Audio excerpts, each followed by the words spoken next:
सभी दोस्तों, भाई बहनों और बच्चों को प्यार भरा नमस्कार।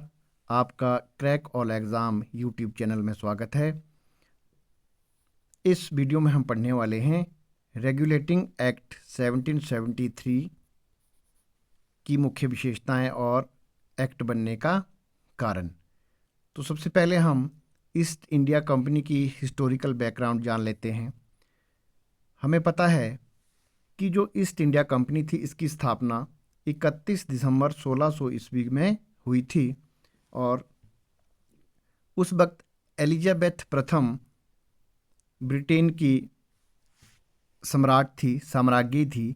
उन्होंने एक चार्टर द्वारा, चार्टर का मतलब होता है आदेश पत्र द्वारा, चार्टर द्वारा पूर्व में व्यापार के विशिष्ट अधिकार ईस्ट इंडिया कंपनी को प्रदान किए और ये जो अधिकार थे 15 वर्षों के लिए प्रदान किए गए। तो हम याद रखेंगे कि ईस्ट इंडिया कंपनी की स्थापना हुई थी 31 दिसंबर 1600 ईस्वी में। अगर हमारे से यह पूछ लिया जाए कि पूर्व में व्यापार करने के विशिष्ट अधिकार किसके द्वारा प्रदान किए गए, तो एलिजाबेथ प्रथम द्वारा। और पूछा जाएगा कि कितने वर्षों के लिए प्रदान किए गए थे, तो 15 वर्षों के लिए। उसके बाद 1909 में एक और चार्टर, नवीन चार्टर पेश किया गया, जिसके द्वारा ब्रिटिश इंडिया कंपनी को अनिश्चित काल के लिए पूर्व के साथ, ईस्ट के साथ व्यापार करने के अनिश्चित काल के लिए अधिकार दे दिए गए। और आगे चलकर 1614 ईस्वी में मसूलीपट्टनम या पट्टनम में और 1613 में सूरत में ईस्ट इंडिया कंपनी ने क्या किए, अपनी फैक्ट्रियां खोली, अपने कारखाने खोले। उसके बाद 1717 ईस्वी में जो मुगल बादशाह फर्रुखसियर थे, उससे शाही फरमान ईस्ट इंडिया कंपनी ने ले लिया, जिसे कंपनी का मैग्ना कार्टा कहा जाता है। ठीक है, अगर पूछ लिया जाए कि किस मुगल बादशाह से ईस्ट इंडिया कंपनी ने शाही फरमान लिया था, तो फर्रुखसियर से। कब लिया था, तो 1717 ईस्वी में, और इसे कंपनी का मैग्ना कार्टा कहा जाता है। उसके बाद कंपनी दिन प्रतिदिन आगे बढ़ती रही, ईस्ट इंडिया कंपनी, और उन्होंने पुर्तगालियों को, डच को क्या किया, यहाँ से भगा दिया, उनको हराया काफ़ी युद्धों में। उसके बाद 1757 में अंग्रेज़ों ने प्लासी का युद्ध लड़ा, जो बंगाल के नवाब के साथ हुआ। इसमें अंग्रेज़ों की तरफ से रॉबर्ट क्लाइव थे और हेक्टर मुनरो थे। तो इन्होंने क्या किया, 1757 में बंगाल के नवाब को हरा दिया और 1764 ईस्वी में बक्सर का युद्ध हुआ, जिसमें मीर कासिम, नवाब शुजाउद्दौला और मुगल बादशाह शाह आलम द्वितीय की संयुक्त सेनाएं अंग्रेज़ों से लड़ी, लेकिन ये संयुक्त सेनाएं हेक्टर मुनरो से हार गई। और फिर इन्होंने बंगाल के नवाब से, ईस्ट इंडिया कंपनी ने 1765 ईस्वी में दीवानी अधिकार ले लिए। मोस्ट इम्पॉर्टेंट फैक्ट है कि दीवानी अधिकार ईस्ट इंडिया कंपनी ने बंगाल के नवाब से कब लिए थे, तो 1765 ईस्वी में।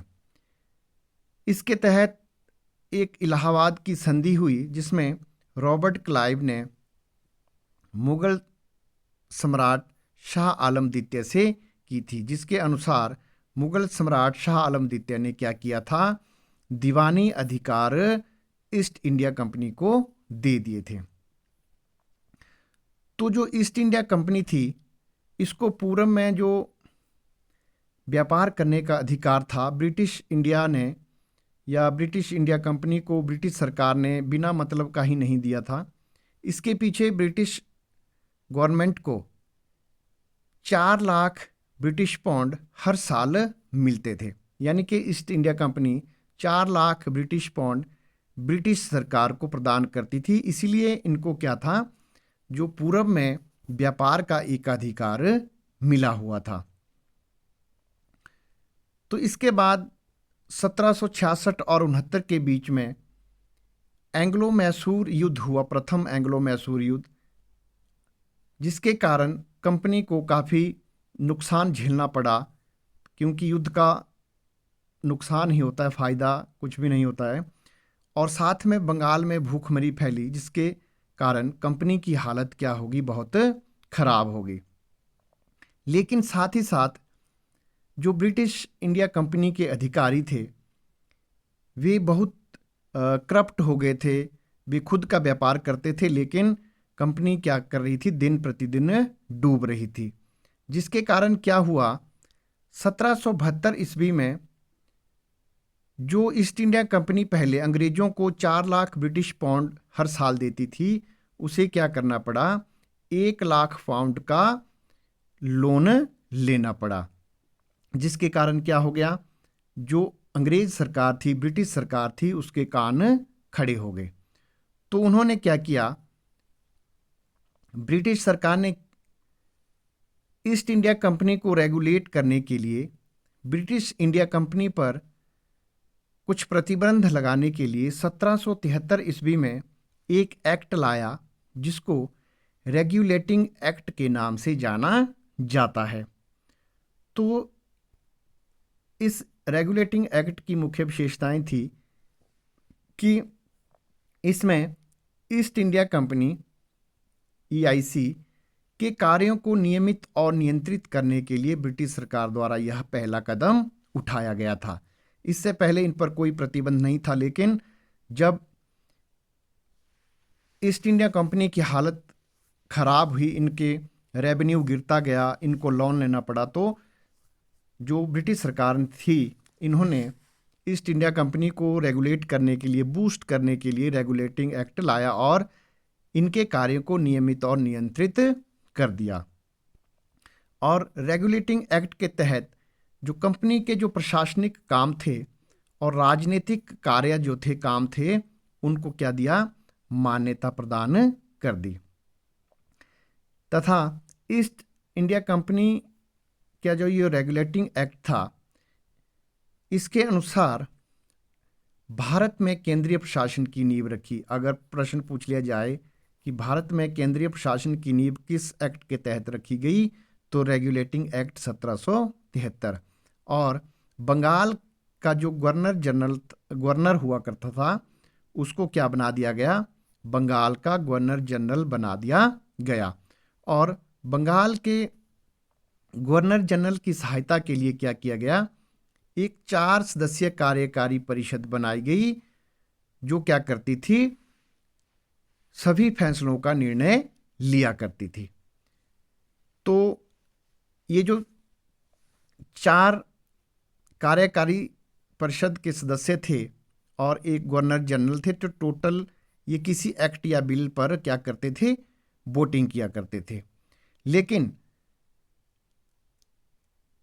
कार्यकारी परिषद के जो सदस्य थे, यदि एक तरफ हो जाते थे, या मान लो 3 एक तरफ हो गए, तो दूसरी तरफ 2 रह गए गवर्नर जनरल को मिलाकर, तो क्या था, यह जो कानून या बिल पास नहीं हो पाता था। जिसके कारण क्या था, गवर्नर जनरल अपने आप को बहुत ही असहाय महसूस करता था, यानी कि गवर्नर जनरल का पद क्या था, बहुत कमज़ोर था।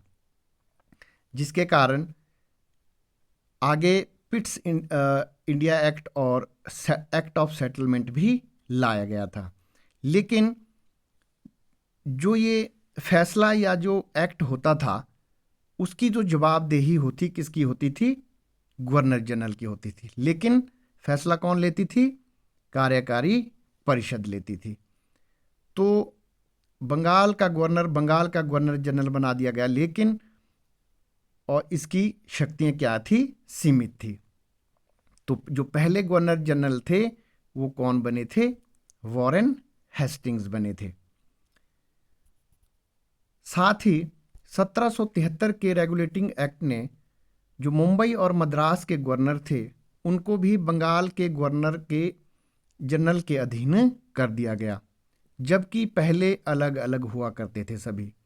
लेकिन इनके कार्यक्षेत्र निश्चित नहीं थे कि जो मद्रास और बम्बई के गवर्नर हैं, जो बंगाल के गवर्नर जनरल के अधीन हैं, किस क्षेत्र में काम करेंगे, किस क्षेत्र में स्वतंत्र रूप से काम करेंगे और किस क्षेत्र में बंगाल के गवर्नर जनरल के अधीन रहेंगे। तो पूरी अराजकता फैली हुई थी, जिसके कारण किसी को कोई पता नहीं लग रहा था कि काम कौन करेगा और फैसले कौन लेगा। नेक्स्ट इंपॉर्टेंट फैक्ट है कि 1773 ईस्वी के रेगुलेटिंग एक्ट के अनुसार ही कलकत्ता में एक उच्चतम न्यायालय की स्थापना की गई, जिसमें एक मुख्य न्यायाधीश और 3 अन्य न्यायाधीश थे। तो इसके जो पहले मुख्य न्यायाधीश थे वह थे सर एलिजा इम्पे। कौन थे? Sir Elijah Impey. और इनके जो 3 सदस्य थे, 3 अन्य न्यायाधीश थे, चैम्बर्स, लिमेंस्टर और हाइट। तो इनका जो ये सुप्रीम कोर्ट था, उच्चतम न्यायालय था, इनका जो कार्यकारी परिषद थी, जब कार्यकारी परिषद कोई एक्ट या बिल पास करती थी तो उच्चतम न्यायालय उसको रजिस्टर करने से मना कर देता था, जिसके कारण उच्चतम न्यायालय और कार्यकारी परिषद और गवर्नर जनरल के बीच में क्या हो गया? टकराव हो गया, जो इस रेगुलेटिंग एक्ट की सबसे बड़ी क्या थी?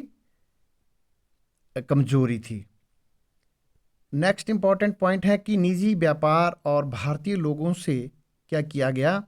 जो लोग ईस्ट इंडिया कंपनी के जो अधिकारी थे, भारतीय लोगों से उपहार लेते थे, रिश्वत लेते थे और ये जो निजी व्यापार करते थे, इस पर क्या लगा दिया? प्रतिबंध लगा दिया गया। क्योंकि हमने देखा है कि ये निजी व्यापार करते थे, खुद तो ये काफ़ी अमीर हो गए, लेकिन ईस्ट इंडिया कंपनी क्या थी? डूबती जा रही थी। इसलिए ही यह रेगुलेटिंग एक्ट लाया गया था। साथ ही कोर्ट ऑफ डायरेक्टर से कंपनी पर नियंत्रण रखा गया। कोर्ट ऑफ डायरेक्टर जिसमें 24 सदस्य हुआ करते थे, और ये कोर्ट ऑफ डायरेक्टर्स राजस्व, नागरिक और सैन्य मामलों की जानकारी क्या थी? ब्रिटिश सरकार को देना आवश्यक कर दिया। और कंपनी के साथ जो कोर्ट ऑफ डायरेक्टर्स का कंपनी पर नियंत्रण हो गया, साथ ही इनकी पूरी जानकारी ब्रिटिश सरकार को क्या कर दी? देनी आवश्यक कर दी, मैंडेटरी कर दी। और ये जो सुप्रीम कोर्ट और कार्यकारी परिषद के बीच में जो टकराव हुआ करता था, इसकी जो भनक क्या थी? ब्रिटिश गवर्नमेंट को लग गई। तो सुप्रीम कोर्ट और गवर्नर जनरल के बीच टकराव को दूर करने के लिए क्या किया गया? एक कमेटी बनाई गई जिसको टॉचेट कमेटी के नाम से जाना जाता है। और टॉचेट कमेटी के सुझावों के आधार पर ही क्या किया गया? इसके बाद जो 1773 के रेगुलेटिंग एक्ट में जो कमियां थी,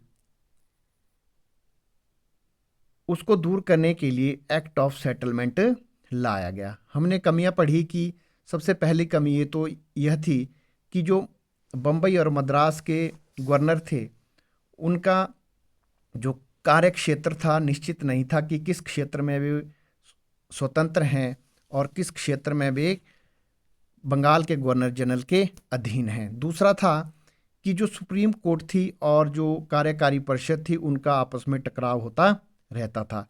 इसीलिए क्या किया गया? एक्ट ऑफ सेटलमेंट 1781 लाया गया। तो जिसके इंपॉर्टेंट पॉइंट थे कि 1773 के रेगुलेटिंग एक्ट की कमियों को दूर करने के लिए एक्ट ऑफ सेटलमेंट 1781 लाया गया था। दूसरा था कि राजस्व से संबंधित मामले क्या कर दिए गए? गवर्नर जनरल को सौंप दिए गए। क्या बोला कि जितने भी राजस्व से संबंधित मामले हैं गवर्नर जनरल देखेगा, और जो कार्यकारी परिषद थी उसको सौंप दिए गए राजस्व के कार्य। लेकिन सुप्रीम कोर्ट को केवल फौजदारी मामलों को देखने के लिए कहा गया, और साथ ही जो सुप्रीम कोर्ट था उस पर यह भी प्रतिबंध लगा दिया, उसको यह निर्देश दे दिए गए कि भारत के जो भी धर्म हैं, जैसे मुस्लिम धर्म है, हिंदू धर्म है, बौद्ध धर्म है, जैन धर्म है, जितने भी धर्म हैं उनके धर्मों के अनुसार, उनके रीति रिवाजों के अनुसार छेड़छाड़ ना की जाए। मतलब क्या था, सुप्रीम कोर्ट के ऊपर क्या कर दिया, गवर्नर जनरल को मान्यता प्रदान कर दी गई और जो कार्यकारी परिषद थी गवर्नर जनरल की उसको मान्यता दे दी गई। तथा जो कलकत्ता की सरकार थी या जो बंगाल का गवर्नर जनरल था उसको बंगाल, बिहार और उड़ीसा के लिए क्या किया गया, कानून बनाने के संपूर्ण अधिकार दे दिए गए एक्ट ऑफ सेटलमेंट के द्वारा। तो एक्ट ऑफ सेटलमेंट के बाद 1784 में आया Pitt's India Act. Pitt's India Act William Pitts के नाम पर इसका एक्ट का नाम पड़ा, जो 24 वर्ष की आयु में ब्रिटेन के प्रधानमंत्री बने थे, सबसे युवा प्रधानमंत्री बने थे। तो इन्होंने क्या किया, कंपनी के राजनीतिक और वाणिज्यिक कार्यों को क्या कर दिया, अलग अलग कर दिया। और इन्होंने क्या किया, जिसके कारण अलग अलग कर दिया राजनीतिक और वाणिज्यिक कार्यों को, जिसके कारण क्या हो गया, दोहरा प्रशासन की नींव रखी गई। तो जो कोर्ट ऑफ डायरेक्टर्स थे जिसमें 24 सदस्य हुआ करते थे, उनको व्यापारिक मामले देखने की अनुमति प्रदान की गई। और जो बोर्ड ऑफ कंट्रोलर था जिसमें 6 सदस्य होते थे, वे राजनीतिक मामले, सिविल और मिलिट्री मामले देखने के लिए उनको शक्ति प्रदान की गई। नेक्स्ट था कि कंपनी के अधीन जो जितने भी क्षेत्र थे उनको क्या कहा गया, ब्रिटिश आधिपत्य का क्षेत्र, कि जितने भी कंपनी के अधीन क्षेत्र हैं, भारत के कंपनी के अंडर हैं, वो क्या अब ब्रिटिश के क्षेत्र कहलाने लगे। उसके बाद ब्रिटिश सरकार को भारत में कंपनी के कार्यों और प्रशासन पर पूरा नियंत्रण मिल गया। अब सरकार क्या करने लगी, बोर्ड ऑफ कंट्रोलर और जो डायरेक्टर थे उनके जरिए भारत पर पूरा नियंत्रण करने लगी। तो साथ ही पिट्स इंडिया एक्ट के अनुसार जो कार्यकारी सदस्य थे, जो परिषद थी, उसके पहले 4 सदस्य हुआ करते थे, उन सदस्यों की संख्या क्या कर दी, 3 कर दी। 4 से कितनी कर दी, 3 कर दी। जिसके कारण अब अगर कोई बिल या एक्ट बनाना होता था तो 3 कार्यकारी परिषद के सदस्य, 1 गवर्नर जनरल, टोटल वोट करने वाले सदस्य 4 होते थे। जिसके कारण अगर 2-2 से भी वोटिंग हो जाती थी, 2 पक्ष में और 2 विपक्ष में, तो गवर्नर जनरल को यह वीटो प्रदान की गई थी कि वे क्या कर सकते थे, उस बिल या कानून को पास कर सकते थे। यानी कि 1773 में जो गवर्नर जनरल बनाया गया था, जो कमज़ोर था, उसको क्या किया गया, 1884 के पिट्स इंडिया एक्ट के अनुसार क्या कर दिया गया, मजबूत बना दिया गया और गवर्नर जनरल को वीटो प्रदान कर दी गई, जिसके कारण वह फैसला लेने में सक्षम हो गया।